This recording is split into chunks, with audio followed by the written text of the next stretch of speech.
You're a peasant. It's 1247. You live in a small village somewhere in Northern Europe. You have three things in life: a wife, a roof made of straw, and a cow. The cow has a name. Your kids feed her in the morning. She gives you milk. She pulls your plow. She is, in a very real way, the engine of your entire existence.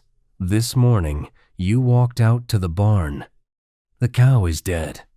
She is just lying there, cold, done. You stand in the doorway, looking at her, and the realization hits you like a slow wave. You are not just sad, you are ruined. There is no veterinarian. There is no replacement waiting in the back of the barn. There is no guy from State Farm pulling into the driveway to take a look. There is no number to call. There is just you, a dead cow, and a year ahead that just got terrifying. You probably stand there for a long time. Maybe you sit down. Maybe you cry. Maybe you swear at the sky. And then you start trying to figure out how your family is going to survive the next 12 months. So what actually happened when your cow died in the Middle Ages? And here's the thing nobody tells you. The answer is the entire origin story of modern insurance.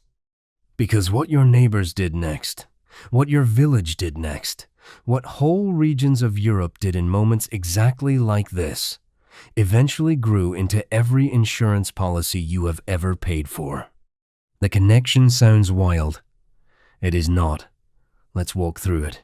Let's talk about why a cow was such a big deal. To understand the panic, you need to understand the cow. In the Middle Ages, a cow was not a cow the way we think of one today. She was not a piece of livestock at a factory farm. She was a multifunction machine that your entire household depended on. She produced milk every single day, which became butter, cheese, and whatever passed for breakfast in your house.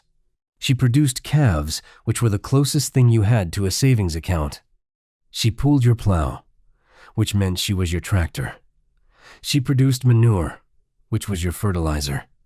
And when she finally got too old, she became meat, leather, and bone glue.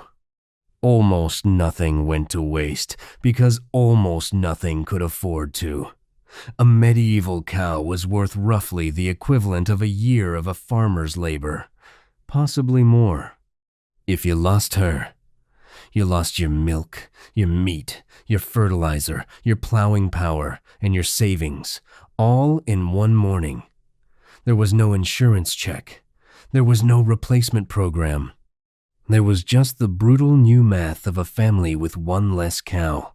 And in a village where every household had maybe 1 or 2 cows, the loss was personal. Everyone knew her. Everyone saw her in the field every day. And everyone in the village just watched a family they knew slide one notch closer to disaster. So what did peasants actually do when this happened?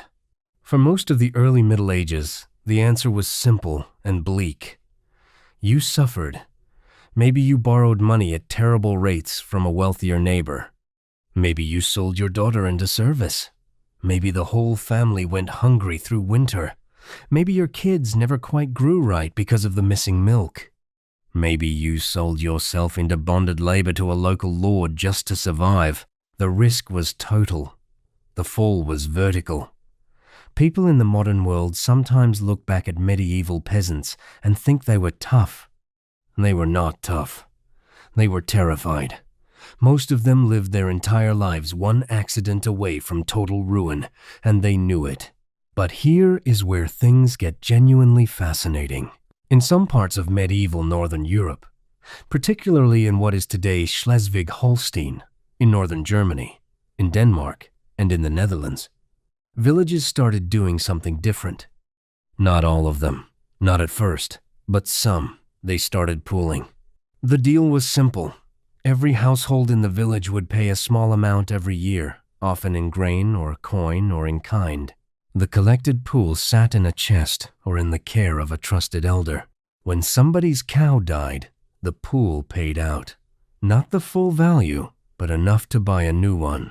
Enough to keep that family from sliding off the edge into ruin. You just described insurance. That is exactly what insurance is. Honestly, that's it. There is no other secret to it. The very early versions of these were tied to local guilds and brotherhoods.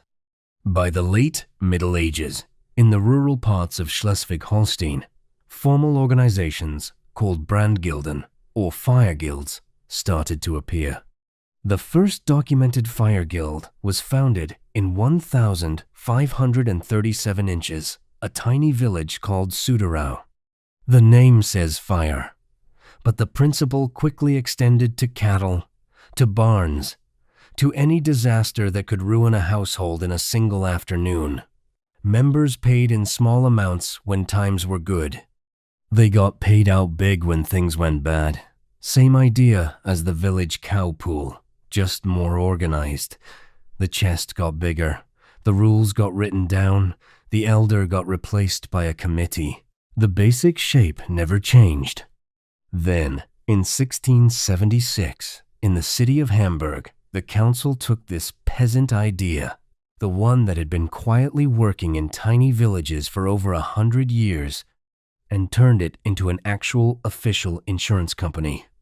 They called it the Hamburger Feuerkasse, the Hamburg Fire Fund. It is the oldest insurance company in the world that still exists. 350 years old and counting, and it started not in a fancy office in London. It started in the rural marshes of northern Germany, in villages full of peasants who had one big idea. We can carry the weight of one disaster if we all carry a small piece of it. That is the entire foundation of the global insurance industry. Some peasants, a cow, a wooden chest with coins in it. Here is the part that should make you pause. The car insurance you pay for, the renter's insurance, the pet insurance, the homeowner's insurance, the health insurance, all of it. Every single piece of it runs on the exact same logic that some peasant in the mud in 1247 figured out by accident. A bunch of people pay a small amount, one person gets hit by a disaster. The pool pays them back. Repeat forever. The interface has changed. The math has changed. The lawyers have multiplied. The amounts are bigger. But the bone structure is identical. You and a medieval peasant in northern Germany are both doing the same thing when you pay your monthly premium. You are buying a tiny piece of everybody else's bad luck so that one day, when bad luck finds you, you don't fall through the floor. Think about that for a second. It is not a financial product. It is a very old human agreement. We will not let one bad morning destroy you. In return, you do not let one bad morning destroy us. That agreement has been quietly running, in some form, for the better part of 1,000 years. So when you stand in your modern barn, which is probably a garage, and look at your car, which is your tractor and your hauler and your business asset all in one, and you grumble about your monthly insurance bill, you are doing exactly what a 13th century peasant in Schleswig-Holstein did. You are paying into a pool, not because you expect disaster tomorrow, but because somewhere, on some morning, the cow is going to be dead. And when that morning comes, you would like it very much if the village showed up. Your village just lives in a server farm now. The principle is the same.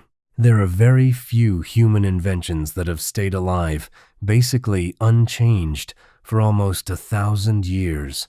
The wheel changed, money changed, cities changed, governments rose and fell. Languages stopped being spoken, whole religions appeared and disappeared. But one peasant, standing in a doorway looking at a dead cow in 1247, reached for the same idea you are reaching for when you click pay on an insurance app. Pool the risk, carry each other, survive together. People sometimes act like insurance is a modern scam invented by suits in skyscrapers. It is not. It was invented by people in mud, sharing chests of grain, because they had figured out something that suits in skyscrapers later learned to charge for. The cow is gone, The peasant is gone. The barn is gone. The chest is gone. The idea is still here. And every time you pay your premium, you are quietly voting yes on a deal that started somewhere out in a field, on a morning when one family had something terrible happen, and the village decided that was not going to be the end of the story.